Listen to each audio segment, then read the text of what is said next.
जो हम सब ने बचपन से सुनी है। मंगलवार हनुमान जी का दिन है। लेकिन ये सिर्फ एक कहावत नहीं है। हमारे स्रोतों में जो पहली कड़ी मिलती है वो है ज्योतिष। हर दिन का एक स्वामी ग्रह होता है और मंगलवार का स्वामी है ग्रह मंगल। और ज्योतिष में मंगल ग्रह कोई मामूली ग्रह नहीं है। इसे ऊर्जा का एक पावर हाउस माना जाता है। साहस, बल, पराक्रम, गुस्सा भी, लड़ने की क्षमता और रक्षा करना, ये सब मंगल के गुण हैं। यह एक सेनापति की तरह है, हमेशा एक्शन के लिए तैयार। ठीक है, तो मंगल ग्रह मतलब प्योर एनर्जी एंड पावर। लेकिन यहां एक सवाल खड़ा होता है। मंगल ग्रह को तो ज्योतिष में अक्सर एक क्रूर या थोड़ा आक्रामक ग्रह भी माना जाता है, जबकि हनुमान जी तो भक्ति, सेवा और विनम्रता के भी सबसे बड़े प्रतीक हैं। तो इन दो अलग अलग सी लगने वाली ऊर्जाओं में तालमेल कैसे बैठता है? ये एक शानदार सवाल है और यहीं पर बात जो है वो गहरी हो जाती है। इसे सिर्फ गुणों का मिलना कहना शायद पूरी बात नहीं होगी। ज्योतिष की गहरी समझ में इसे ऊर्जा का अनुनाद कहते हैं। ऊर्जा का अनुनाद? हाँ, या कह सकते हैं एनर्जेटिक रेजोनेंस।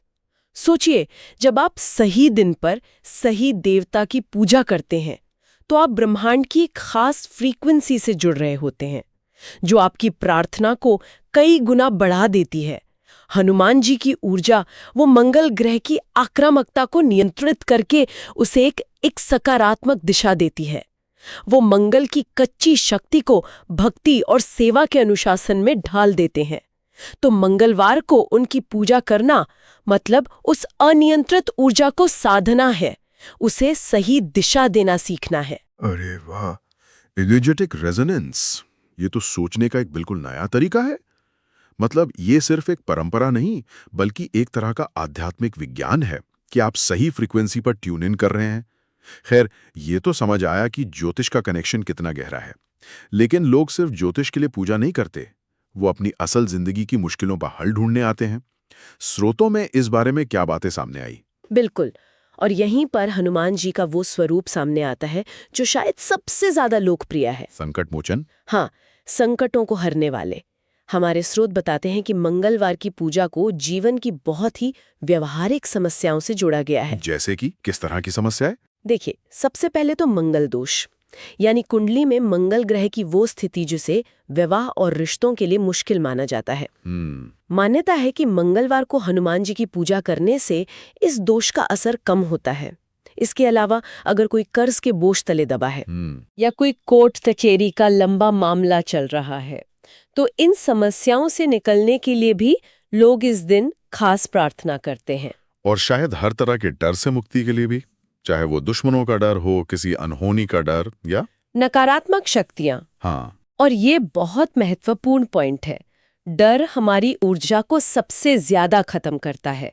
हनुमान जी को भय हरता भी कहा जाता है। तो मंगलवार का दिन उस आंतरिक शक्ति को जगाने का दिन है जो हर डर से लड़ सके। यहाँ आकर्षक बात यह है कि कैसे एक धार्मिक अनुष्ठान को एक साइकोलॉजिकल टूल की तरह इस्तेमाल किया जाता है। जब आपके पास एक तय दिन होता है अपनी सारी चिंताएं और परेशानियां किसी शक्तिशाली शक्ति को सौंपने का, तो आपको हफ्ते के बाकी दिन काम करने की मानसिक शक्ति मिलती है। ये विश्वास का एक बहुत शक्तिशाली पहलू है। एक तरह का इमोशनल एंड साइकोलॉजिकल रिलीज है। एक उम्मीद कि कोई है जो हमारे संकटों को सुनेगा और संभालेगा। लेकिन मंगलवार का एक और पहलू है जिसके बारे में ज्यादा बात नहीं होती। ये सिर्फ संकट दूर करने का दिन नहीं, ये तपस्या और शक्ति साधना का भी दिन है। जब मैं इस विषय पर पढ़ रहा था तो एक बात ने मेरा ध्यान खींचा कि हनुमान जी सिर्फ अपनी शारीरिक शक्ति के लिए नहीं जाने जाते। आपने बिल्कुल सही नस पकड़ी है। उनकी असली शक्ति उनके आत्म अनुशासन और ब्रह्मचर्य से आती है। वो आजीवन ब्रह्मचारी थे। सोचिए, अपनी सारी इंद्रियों को, अपनी सारी इच्छाओं को पूरी तरह से अपने नियंत्रण में रखना, ये अपने आप में एक बहुत बड़ी तपस्या है। उनकी जो अलौकिक शक्तियां थीं, वो इसी कठोर तप का परिणाम थीं। तो इसका मतलब यह हुआ कि जब कोई भक्त मंगलवार को हनुमान चालीसा या सुंदरकांड का पाठ करता है, तो वो सिर्फ हनुमान जी से शक्ति मांग नहीं रहा है, बल्कि वो उनके आत्मनियंत्रण और अनुशासन जैसे गुणों को भी सम्मान दे रहा है और शायद अपने जीवन में लाने की प्रेरणा ले रहा है। बिल्कुल, मंगलवार को उनकी भक्ति करना हमें याद दिलाता है कि असली ताकत सिर्फ मसल्स में नहीं, मन को साधने में है। ये दिन भक्तों के लिए सेल्फ कंट्रोल और स्पिरिचुअल स्ट्रेंथ पाने की प्रेरणा का स्रोत बन जाता है। आजकल की भागदौड़ भरी जिंदगी में तो ये अनुशासन का पाठ और भी जरूरी हो जाता है। ये तो बहुत गहरा कनेक्शन है। अब तक हमने ज्योतिष, संकटों से मुक्ति और आत्म अनुशासन की बात की, लेकिन इस परंपरा की जड़ें इतिहास में भी काफी गहरी हैं। स्रोतों में एक बहुत ही रोचक तथ्य मिला कि पुराने समय में राजा महाराजा युद्ध पर जाने के लिए अक्सर मंगलवार का दिन ही चुनते थे। इसके पीछे क्या सोच थी? ये दिखाता है कि ये मान्यता समाज के कितने ऊंचे स्तर तक फैली हुई थी। देखिए, युद्ध के लिए क्या चाहिए? साहस, शक्ति और जीत का आशीर्वाद। मंगल ग्रह, जैसा हमने बात की, युद्ध का ग्रह है और हनुमान जी बुद्धि, बल और विजय के प्रतीक हैं। तो राजा महाराजा युद्ध पर जाने से पहले भगवान हनुमान, भगवान खुंजर और देवी शक्ति की पूजा करते थे। मंगलवार को विजय का दिन माना जाता था। और ये बात समझ में भी आती है। जब आप अपनी पूरी सेना के साथ किसी लड़ाई पर जा रहे हो तो सिर्फ शारीरिक तैयारी काफी नहीं होती है, आपको एक मनोवैज्ञानिक बढ़त भी चाहिए होती है। ये विश्वास कि आज विजय का दिन है और हनुमान जी की कृपा हमारे साथ है, वो अपने आप में सेना का मनोबल कई गुना बढ़ा देता होगा। बिल्कुल। और यहीं से ये सवाल उठता है कि कोई परंपरा समाज में इतनी गहराई तक स्थापित कैसे होती है। ये एक दिन में नहीं होता। जब कोई प्रथा सदियों तक चलती है, जैसे राजाओं का इस दिन को चुनना और आम लोगों का पीढ़ियों से मंगलवार को हनुमान चालीसा या सुंदरकांड का पाठ करना, तो वो धीरे धीरे समाज के कलेक्टिव कॉन्शियसनेस में एक नियम की तरह बस जाती है। एक तरह से कल्चरल डीएनए का हिस्सा बन जाता है। हाँ, मतलब ऐतिहासिक प्रथाओं और लगातार चले आ रहे धार्मिक अनुष्ठानों ने मिलकर मंगलवार को हनुमान जी के दिन के रूप में सीमेंट कर दिया। अब ये सिर्फ एक ज्योतिषीय मान्यता नहीं, बल्कि एक गहरी सांस्कृतिक पहचान है। और इसमें एक और छोटी सी लेकिन दिलचस्प बात है। सिंदूर का रंग, हनुमान जी को सिंदूर चढ़ाया जाता है और मंगल ग्रह का रंग भी लाल या नारंगी माना जाता है। तो ये रंगों का प्रतीकवाद भी इन दोनों के जुड़ाव को और मजबूत करता है। वाह, ये तो वाकई एक पूरी तस्वीर बनाता है। मंगलवार की कहानी, उनकी शक्ति, उनका अनुशासन, ज्योतिष का अनुनाद और इतिहास सब एक दूसरे से जुड़ा हुआ लगता है। लेकिन फिर एक सवाल आता है जो इस पूरी तस्वीर को और भी दिलचस्प बना देता है। वो है शनिवार, शनिदेव के दिन हनुमान जी की पूजा। ये कनेक्शन कैसे बना? ये तो एकदम अलग दिशा में जाता है। और यही हनुमान जी के चरित्र की विशालता को दिखाता है कि उनका प्रभाव सिर्फ मंगल ग्रह की ऊर्जा तक सीमित नहीं है, वो उससे भी परे है। मंगलवार का संबंध उनकी अपनी प्रकृति, उनकी कोर एनर्जी से है, लेकिन शनिवार का संबंध उनकी करुणा और दूसरों की पीड़ा हरने की क्षमता से है। तो इसके पीछे की कहानी क्या है? स्रोतों में इसका क्या जिक्र मिलता है? स्रोतों में इसके पीछे एक बहुत ही प्रसिद्ध पौराणिक कथा है। कहानी ये है कि रावण ने अपनी तांत्रिक शक्तियों से सभी 9 ग्रहों को बंदी बना लिया था। अच्छा। और उन्हें अपने सिंहासन की सीढ़ियों में उल्टा जड़ दिया था। अच्छा। उन बंदी ग्रहों में शनिदेव भी थे। हम्म।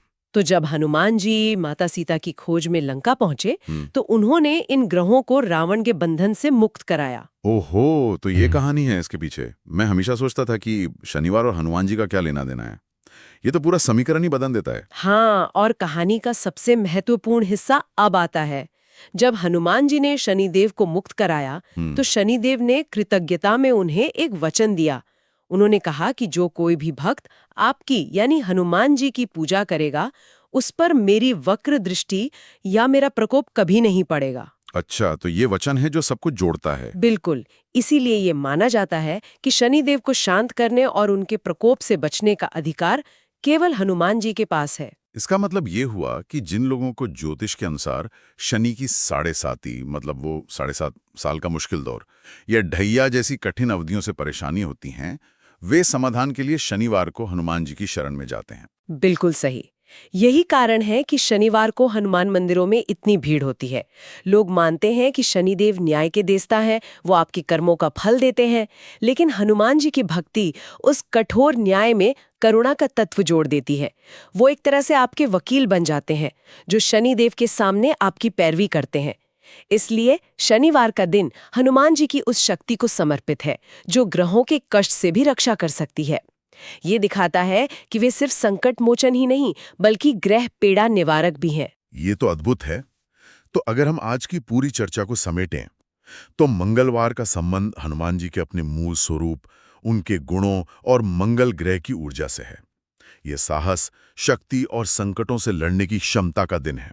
और शनिवार का संबंध उनकी करुणा और शनिदेव को दिए गए उनके वचन से है, जो उन्हें ग्रहों के कष्ट से बचाने वाला एक अद्वितीय रक्षक बनाता है। जी। एक दिन उनकी शक्ति का प्रतीक है, तो दूसरा दिन उनकी रक्षा करने की क्षमता का। एक उनकी मार्स वाली ऊर्जा को दर्शाता है और दूसरा उनकी सैटर्न को शांत करने वाली ऊर्जा को।